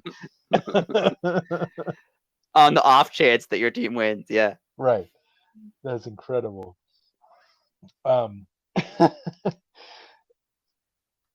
Well, Jade gave her foreshadowing on Tuesday that if she did not get her belt back, she was going to take over Rampage. Well, her and Tony have a little segment back. Tony Schiavone. I'm sorry, not Tony Khan. Or That Tony would have Storm. been, or Tony Storm. That is true. That would have been awesome though if she told Tony Khan off. Just saying, please let that happen. That'd be badass. Um, and you know, Jade is nobody can touch her. She's pure gold. Yeah, her promos are like it was actually good that they got like Stokely and Smart Mark away from her because she doesn't need them. Right. She said, "This is your warning. Either get my belt back or I'm taking over this show." She let her presence be known, and I, people complain that Jade's promos are never long. They need to be longer. I think they're perfect. Like I don't think she needs to say any more. Yeah, I agree. There seems to be this, I don't know. There's this feeling that like this is what a wrestler is supposed to do. Like they're supposed to cut long promos and then have like True. technical matches and like, but like no, there's a lot of successful wrestlers, and this isn't a knock on them. There's a lot of Kevin Nash's and Bill Goldberg's and guys like that who like Andre the Giants who like they didn't cut great promo. I mean Kevin Nash did, but they didn't cut especially great promos. They didn't have especially technical matches, but like they had a thing. They had an Ultimate Warrior thing, right? Where like they could, and not saying Jade is the Ultimate Warrior, she's better in the ring, but she doesn't have to cut a 10-minute promo and then have a 25-minute match. Like her thing is different. Right. Her thing is her own character, and she does things differently, and that's perfectly good. Yeah, I mean, I just don't get why people can't see that. And being different is what makes it. That's what makes it. Right. Like if they just tried to make Jade like everybody else, she wouldn't be special. Like, right. I mean, I'm not saying that she's still athletic. I mean, she could still move and do all that stuff. But then if you're just a cookie cutter, then I don't care about you. Right. Like Serena Deeb. I love Serena Deeb. I think she's great. But if Jade was just Serena Deeb, but we don't need that. We already have a Serena Deeb. Exactly. We don't need another one. Right. So let her do her own thing. Exactly. It goes back to people always used to say with Owen and Bret Hart, like, oh, if Bret only had Owen's personality. Well, Owen had Owen's personality, and they were pretty equivalent in the ring. Right. And there was a reason why Bret was still on top. Right. I mean, Bret had it. Right. Owen almost had it, but Bret didn't need to do all the stuff that Owen needed to do. And yeah, I mean, they were no, of course not. But they have different, there's people who are have star qualities, who have like, yes, they're not just personality wise. Like not everyone is The Rock with their promos, but like they have in the ring, they have a star quality, or in the just how they carry themselves. Like right. People are different. Like Jade has like not just her size, like she's tall and well built, but like if she walks into a room, like you pay attention to her. Yes. Yeah. If Jade wasn't on TV every week and you were at your local Starbucks and that woman walked in, you would turn your head and be like, that has to be somebody. Right. And I don't even think it's like the fact that she's tall and well built. I think just she carries herself in a certain way that you pay attention to her. Yeah. You'd almost snap a picture and be like, this person's either like a rock star or like there's something. Like she's got to be a celebrity. Yeah. Yes. Yeah. But she put her foot, and that was Tony Khan's warning. He should have heeded it. Just saying. We had a Eddie Kingston promo, and did he kind of challenge Pac? Yeah, a little bit. I kind of liked this because it also alluded back to a couple things. One, where Eddie had that weird era where during the pandemic when he was allied with the Lucha Bros when Pac was not there. Oh yeah. And they just put Eddie in the group, and then Pac came back and they were like, now it's Pac again, Death Triangle. Like they just, and I get why they did that. That was the pandemic, so whatever. Right. But it alluded back to that. Like the Lucha Bros are still his friends, and Pac is still kind of like, I don't like you. So I like that. I do think he kind of challenged Pac. I hope he wins. Like I hope he wins, and I hope he gets a big moment and gets to do something. Well, I just want Eddie to win something. they're slowly building this character on Elevation now of Eddie going too far. Right, like on the Dark, the one that I ended up seeing. Yes, he keeps his hold on for a bit longer, and Ortiz has to be like, "Hey, buddy, calm down." Like, yeah. Well, they did it again this week. Okay. And Eddie, like Ortiz breaks it up, and then Eddie, like he calms down, and he does the old like, oh, I'm gonna go over here, and he grabs a chair and just starts like smashing stuff. Yeah. Yeah. And well, he goes to run back in the ring, and then Ortiz like calms him down again, and I see exactly what they're doing, because they kept alluding to Eddie, you're going to get fined again if you don't settle down. Like Right. they're blurring the lines, like Eddie's too real. Right. But that's just dangerous, though, because if Eddie keeps doing this, then like how's he gonna like? How are you gonna get him to win? Right.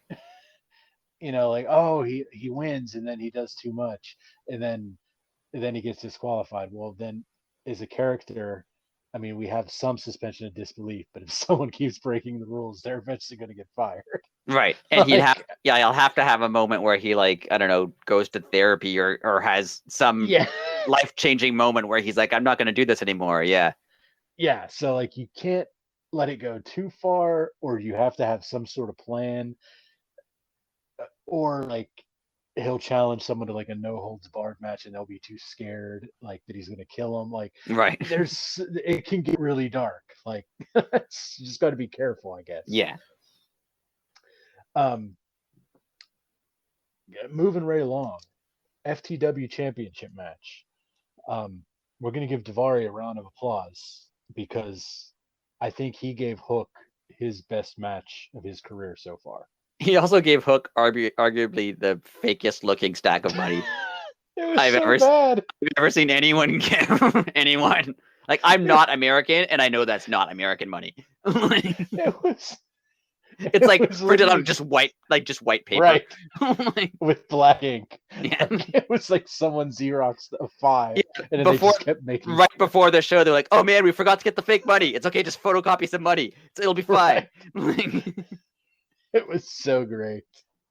It was actually added to the match. Seriously, that was incredible. He had a lot of fake money. Hook took control early, and I actually thought they were going to make it a squash. I thought it was really cool. I don't know if this was on purpose. If it was on purpose, kudos, because when Davari took over, I didn't see that coming. I thought that was really cool. Excuse me. Davari did take control, and he worked Hook for a solid 3 to 4 minutes, I would say. I mean, he worked him through the commercial break. Come back from commercial, Hook took back over. He taps Davari with the red rum, and as I said in the notes, that was by far Hook's best match to date. Who do you think beats Hook, or does anybody beat Hook? Yeah, I don't know. I don't know if anybody. I mean, Hook running with the FTW title, like he's another person like Jade, where he does. If he just had the FTW title and just beat people every couple weeks, like I'm perfectly fine with that. Like I don't need him to necessarily, have anything to his character other than what he has right now, because he's another person he's not big. Like he's not a big guy, but he has, some star power. Like he seems different from everyone else. So like that, if he just continued to have FTW title matches against random people and win them for a while, like I'm fine with that. Totally. And it's funny, I didn't realize this till right now. Like he's undefeated, but I don't even know his record. But we know Jade's. Like they tell us Jade's, they don't tell us Right. Hook's. Yeah. I Hook was like 13 or I don't know, 15, something like that. I don't know. Yeah, it's very interesting how there's a male and female undefeated Yeah, streak but going on, but we really only know one. yeah, they never really mention Hooks. Yeah. Um, yeah, like I don't know who I would pick to beat him. I mean, I know that uh, the FTW belt is like unsanctioned, so it really doesn't matter who would win it. Uh, to be perfectly honest with you, like I know this sounds dumb and it doesn't even sound on like their level, but if you keep this going for a longer period of time and Hook starts to get, I don't want to say stale with F, but when it comes time to move on with the Right. FTW belt, I'd like to see. I'm gonna catch a lot of flack for this. Uh, Either Pillman or honestly Griff Garrison with the FTW belt. Okay, I could see that. Yeah, I'd like to see that. I think both are worthy of that. And especially like I'm not saying have this happen tomorrow, but Right. they're going to keep getting better. Hook's going to keep getting better, and eventually Hook with the belt's going to get a little stale, and it's going to be time to move on. It'd be a nice little surprise, guys. Yeah. Another homegrown guy beating a homegrown guy Yeah, too. I could see that. I have That'd no be problem with awesome. that, especially because it's not technically a real title. It Right. it's something that It's matters. Like they can put it. It makes the matches more right. important, but it's not actually a real title. So yeah, I can see that. Yeah, it's like kind of going back to we're saying the varsity athletes are kind of like stepping stones. Like that stepping stone. That's Right. your it's your first up rank, I guess, or rank up, whatever you want to call it. Now this next segment with Lexi Nair and the firm, I'm going to get into a little bit of elevation. Get in a little spoiler, so if you don't want your uh, elevation ruined, just fast forward for a few minutes here. But Lexi Nair backstage with the firm, and Ethan Page kind of takes the lead, which I thought was awesome because I definitely thought Stokely was going to be the mouthpiece, and it really looks like it's going to be Ethan Page and Matt Hardy kind of going insane at the end of this. I Stokely's reaction to whatever Matt Hardy. I don't was even know what Matt Hardy said. Like it was some weird couldn't rap. tell you. Like Yes, I think it was rap. yes. But Stokely's reaction to be like, okay, like it was great. Just Oh, the way he responded. oh, I don't even it think he was said anything. He kind of wonderful. just like made a No, face, but it was great. it was wonderful. Uh, so fast forward. They say Matt Hardy's going to have a match and they're going to be at ringside and blah blah blah. It was a little weird, not to interrupt what you're saying. It was a little Yeah. weird to me that they were like, "Oh, you don't get TV time. We're going to put you on Elevation," which normally they don't consider Elevation lower. Like they've never said that on TV before. Well, this is what I'm going to get at. The firm is basically the internet. Okay, that's cool. Yes. So so tonight after after they said Matt Hardy wasn't allowed to use his finisher, the Twist of Fate. So Matt Hardy finishes his match with the Twist of Fate, and, and Ethan Page grabs the mic, and he says, "You can't do that. What you're going to be the bad wheel in the firm? Like you're going to bring us down with your attitude? You have this obviously." So he was like, we're going to fine you $50,000. So then he pushes, he and Ethan like he grabs the mic again and he says, "You're making this a dangerous work environment. You know what? Don't show up next week. You're suspended." Oh, it was so good. So yeah, the firm is basically the internet now, That's and funny. I love it, and I hope they keep it going. Yes, it's the best. It's the greatest angle going on, and I'm so happy for Ethan Page. Yes, Ethan Page definitely deserves a prominent role. I'm still bummed. I understand why they did it, but I wish we could have seen on TV his Canadian welcome. I Yeah, get it, but come on. I mean, even when Bret Hart was a heel, when he was in Canada, that right. let him be cheered. I understand because it was supposed to be like, look how mean he is treating Matt Hardy so Right. badly, but yeah, it's unfortunate. Yeah. I mean, It would have been it, cool. especially, I'm not going to go off on a tangent, but because it was his first time there. Yeah, Like that was his first time. Like the next time he's back, it's not going to be the first time, obviously. right. Like, come on. Yeah. I mean, he had the moment, but it wasn't on Right. TV. It just wasn't on TV. And Right. um now as powerful as the MJF segment was with Regal, we had a segment at the end of the Willow Nightingale versus Layla Gray match that it wasn't powerful, but boy was it was another segment in history. It was great. Um the announce team really put over Layla at the beginning, or, excuse me, put over Willow at the beginning of this match, which makes a lot of sense why they did that. Yeah. Do you know what Um, happened to Penelope Ford? Does anyone said what happened to like was she actually hurt or did they just change the match? yeah, Like no, someone, I don't, it was another wrestler tweeted out, like, get well soon, Penelope. okay, but So we don't actually know what it was.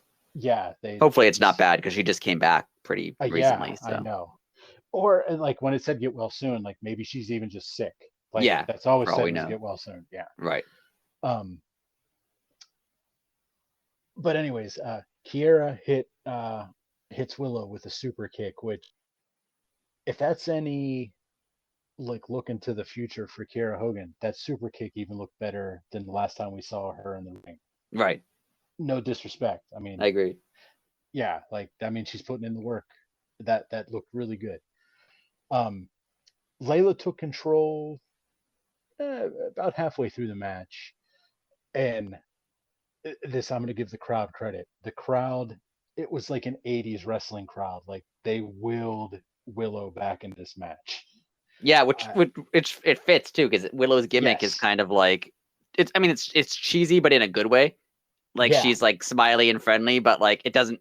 That's what like that's her personality, and it's not cheesy lame. It's cheesy fun. yes, and she hits the Doctor Bomb and gets the clean win. And as her music hits, they send Tony Schiavone to the ring, and they surprise her with the uh, Willow is all elite graphic, which us Yes. fans have been asking for many months. Yes. Uh, and I thought that was cool that they gave her a little surprise. Yeah, that was fun. Apparently, she's been signed for a while, Right. but they wanted to give her a big moment, so that was cool. Yeah, that was just fun. Like it was so well deserved, and again, it's the little things that AEW does. Like, yes, they could have sent out a tweet and we would have been just as happy, but the fact that they took that moment on their live television show for her, Right. it was just super cool. Like, And it was at Daly's Place, which is kind of like a big venue for yeah, AEW. Like it's like a home crowd sort of. So that was yeah, cool. super cool. And I love the way that they set it up because from that point is when Jade took over the show. Yeah. It was like Jade doesn't even care if there's someone else new here. Yeah, I know some people were kind of annoyed, being like, "Oh, that took away from Willow's moment." That Jade, they just went straight to Jade. But like, you're right. Jade doesn't care. Like, Right, why? that was Why would she part. care? Oh, That's her character, yeah, being like, "I don't care about you. Like, this is about me now." Like, right. Right. And it made so much sense because yeah. she warned Tony Khan, I'm just going to take over the show. It was perfect. Do you think that I know she's already faced her, but do you think Willow could be the one who beats Jade? I think so now that she's official. Yeah, I think so too. I know Like, she's faced her a couple times already, but I could see her coming back again and being like, "Okay, you beat me twice, but can you beat me again?" Like, yeah, I could see that. and I could see them using this as a like Willow being like, excuse me, you took Right. my moment. Yeah, Like, I could see that. yeah. That would be really cool. Anyway. Again, we talked about Jade being money.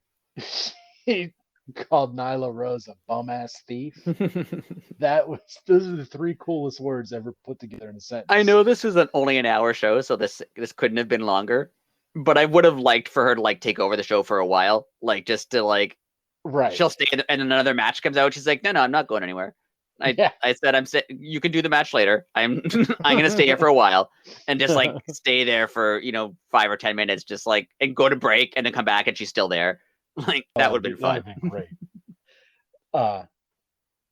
I also love that was obviously not Jade's car. Like Right. it was like no disrespect to Ford or Chevy, but there's no way Jade's driving like a Right. Ford or Chevy. Come on. And it's clearly just some rental car they got for Right. this.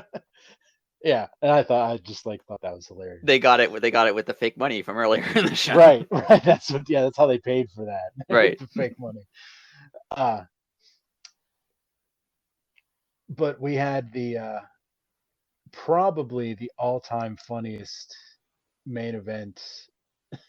We didn't even mention Nyla singing her song. That was great. I missed that. I'm glad. I'm glad. Yeah, you brought that up. She sang that "What's Going On" song with Jade. It was great. Yeah, at the end of that segment, I lost my cable for like a minute. Yeah, no, she sang a song, and it was Nyla's hilarious. So I'm glad that she gets to be hilarious on TV now. I'm gonna have to. I never thought about that. I wanted to look that up. I'm gonna have to look that up now. Yeah, she's fun. I like this. Oh, it's so great. She is so deserving of this. And I like because she took the belt, and like obviously that's a ludicrous thing to just be like, I'm taking the belt and you can't have it. Like it is, but they're like kind of making it realistic. Like Jade wants it back, and this is how Nyla keeps getting away. Like it's right. It's not just like they're. Because realistically, I mean, you're all at the same show. Like Jade could just walk over and take it, right? And that's never happened. Right. So, but they're trying to explain why that's never happened, and I like it. Oh, it's wonderful. It's so like Simpsons. Yeah, it's like clearly silly, but it's like good silly. Yeah. Yeah, because like the first week, whenever Jade is beating people up on the ramp, and Nyla just like walked by real slow, like it was so like Scooby Doo. Yeah, it was perfect. And it's making Jade seem like, I mean, Jade already seems pretty tough, but like she seems like a tough, no nonsense, and then like Nyla's like, haha, like just being jokey beside her. Like it's a good contrast. Yes. It's so fun, and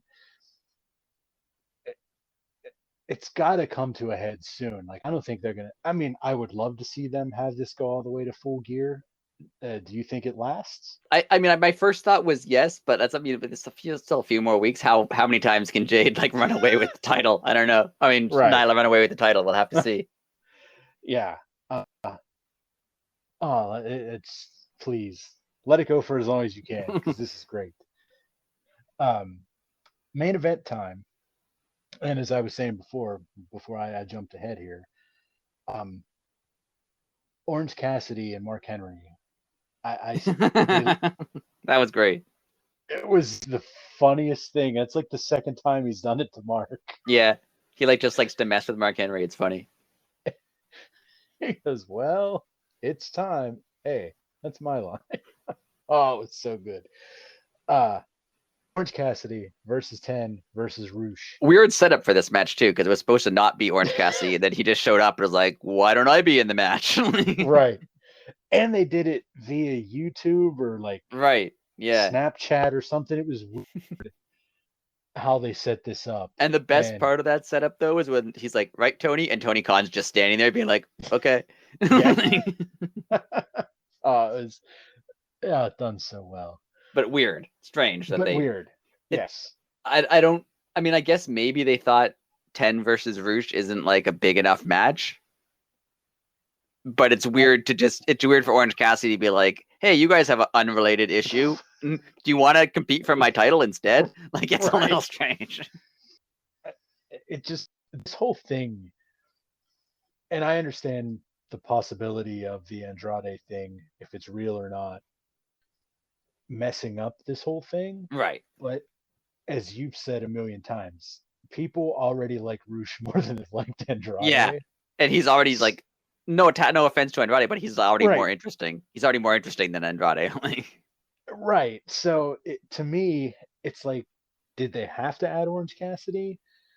I mean, I'm kind of glad they did, because there was a rocking match. Yeah. But it was weird. yeah, if you were going to drop anything, you think they would have dropped 10, but I'm glad that they added instead of dropped because Yeah. I'm glad 10 got the match that he deserved because it was a I also banger. love that they still call him 10 when all the rest of them just have full names now. Yes. And Like, and also his gimmick is now the Sean Spears yeah. NXT gimmick that I just found out about. I really hope they have a match 10 against Sean Spears. Oh, that would be And incredible. they just like keep saying 10 to each other. That would be great. That would be absolutely amazing. Um, Speaking of 10, him and Roosh attack each other at the beginning of the match, and Orange Cassidy just backed into the corner. And I thought that was amazing. Uh, oh, let's also talk about Orange Cassidy. Still has the belt in the backpack, Which I which love.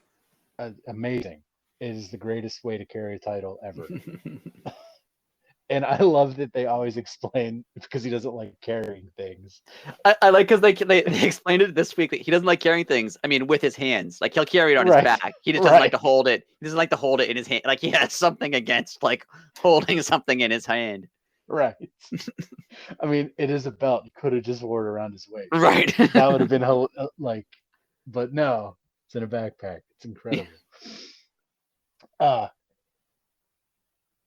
Whenever Roosh faked I think it's called the bull's horns, Yeah.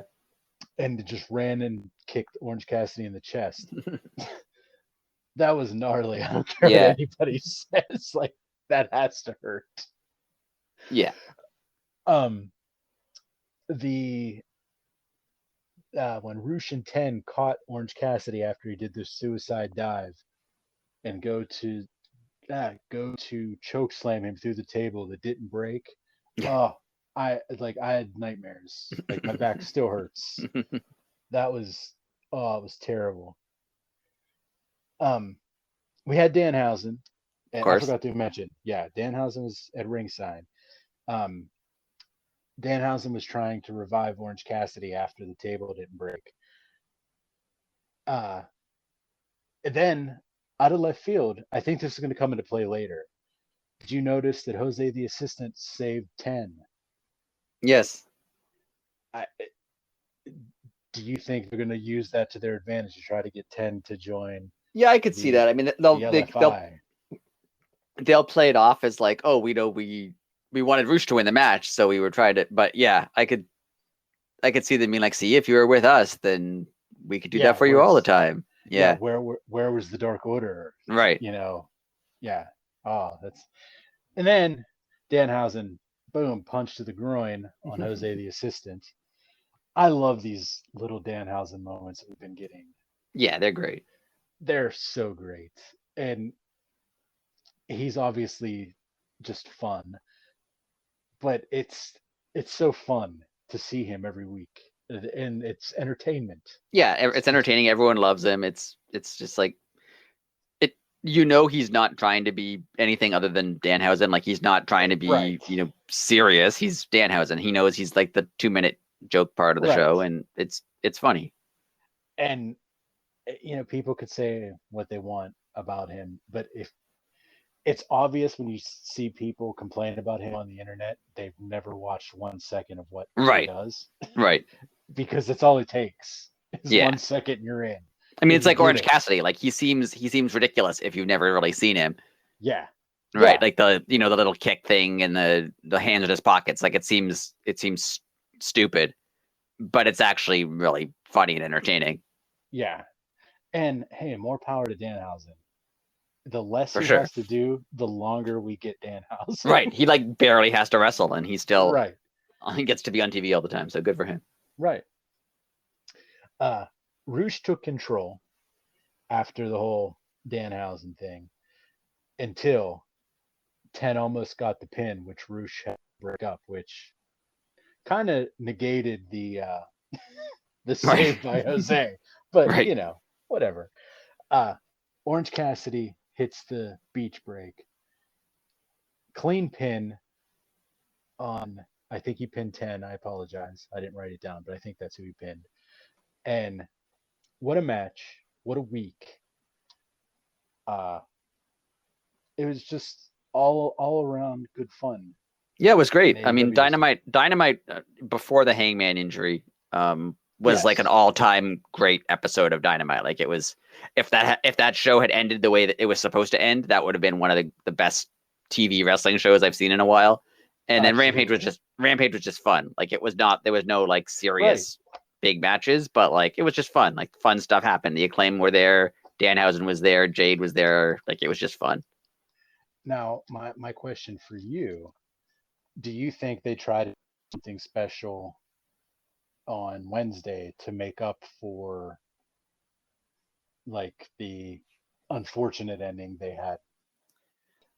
Maybe they haven't said much about Wednesday, have they? The card looks amazing. I haven't paid much attention. Oh, What's well, going here, on Wednesday? yeah, just keep talking for a minute. Let me find this. I think what they'll do is they're obviously going to try to build to Moxley and MJF. I could see they haven't really had promo time between just the two of them, one on one. So I think building off of the Regal the Regal MJF promo, I think they'll do something Hmm. along those lines. I don't know what they'll do in terms of big moments, but just having Moxley and MJF in a promo will be a big moment on its own. Well, okay, we got what a card. Uh, for this Wednesday, we have Jericho and Garcia versus Oh yeah, Claudio and Wheeler. yep, Danielson Garcia. I mean Danielson Guevara. Excuse me. yep. Riho versus Jamie Hayter. Oh okay, that's good. Yeah. FTR and Swerve in Our Glory, Yep. and Moxley versus Penta. Oh nice. Yeah. I like how they continue that Mox is just like facing random people because he likes to.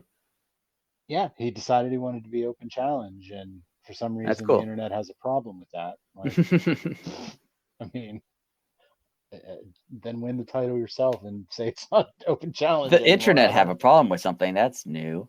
I know it's crazy, isn't it? They hate everything. It's the I was best. thinking, did you notice? I think I mentioned this to you earlier, like off the podcast. Did you think Dynamite had like a different feel to it than most weeks? Yeah, it definitely did. Uh, and its production value seemed higher. Right. Like they produced it. It was a bit maybe it was fewer matches or something. Yeah, like yeah. They made each match kind of its own thing. Like it had a little video before it, and Yes. Yeah.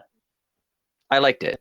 I was just gonna say I liked it too. And it goes back to I forget what podcast it was on, but oh, it was on the infamous media scrum whenever Jericho said, we're a professional company now, we need to start acting like it. Right. So, you know, the other company has a bomb graphics team. Well, AEW now has a bomb graphics team. Right. So it's the little things that we're starting to see. There's it's super cool. Yeah, and You're seeing it. I think they can still do kind of like the old, 1990s feel with, just some better production value. Oh yeah, absolutely. And I mean, we're seeing that weekly, and it's fun because you're seeing it in real time. Yeah. It's you know, I mean, is as much of a major company as ECW was, ECW always had money problems. Right. So you never knew if the last show that you watched was going to be the last show that you've watched. Right. You know, so it's good to see an upstart from the beginning that has a solid future. Like AEW is going to last as long as Tony Khan wants it to.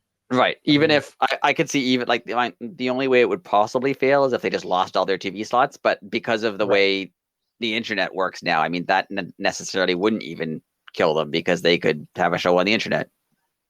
That very true. And it's just going to be a matter of time before we always talk about AEW getting a streaming service.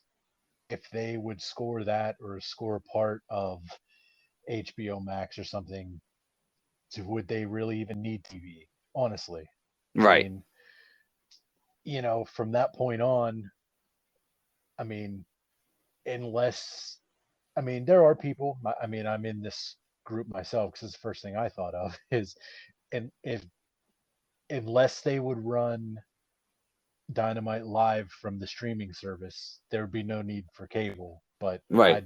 I'd have to watch it instantly. So Right. that's just me. But some people don't care about that. Some people would watch it the next day. Uh, and I just, that's really no, if you think about it, I don't see Warner really caring because it's still under the, I mean, because they own TBS anyway, you know? Right. So either way, you're getting your view. So I don't know how that would work. It'd be interesting though. Um, well, I I'm going to take this opportunity to thank everybody for listening because we went up yet again. We had the biggest week ever we've ever had last week. So thank you, everybody. That was awesome. Yes. Uh, Thank you. Definitely. keep spreading the word. Uh, we're growing. It's fun. It's fun to see everybody. It's fun to interact with everybody. Uh, so thank you first and foremost. Um, Rick, do you have anything to add, or you think I that's don't about think it? so. I think I've gone off topic enough throughout the course of the podcast that Yeah, I've said all the things I need to say. yeah, same here. So, well, on that note, we'll wrap up a little bit. So, everybody, thank you again. I can't stress that enough for the listens, for the uh, for subbing and all that. Please keep it up. Like, Yes. Like, subscribe, share, retweet. subscribe, Yes, rate, all rate. the things, Yes, I all the forget things you that need one to all the do. time. And Uh, follow us on Twitter. follow us on Twitter at Elite City Pod. We follow back. We tag people and join the join the fun. We've thrown around some ideas that we have coming up in the future, so stay tuned for that. That'll be fun. Next week, for just a heads up, I'm going to be out of town, so next week's episode will be later than normal. So just a heads up for that. We're not skipping a week, but it'll just be later. Um, uh, Tomorrow, I will be celebrating my 43, wow, dumb, my 43rd year on Earth. Yeah, So happy early birthday. thank you. Uh, so if you see me online tomorrow, I probably won't be online because I have a lot of family stuff to do, but say hello. And um, if I'm not drunk, I will answer you back. But going out with my dad, so I'll probably have a few too many. Um, Anyways, just thank you for everybody. It's been cool. This project that we started not that long ago, it seems to be going in a really cool place. So thank you again. Um, on that note, thanks for the listens. That was the week that was, the title Tuesday that was, as Taz would say.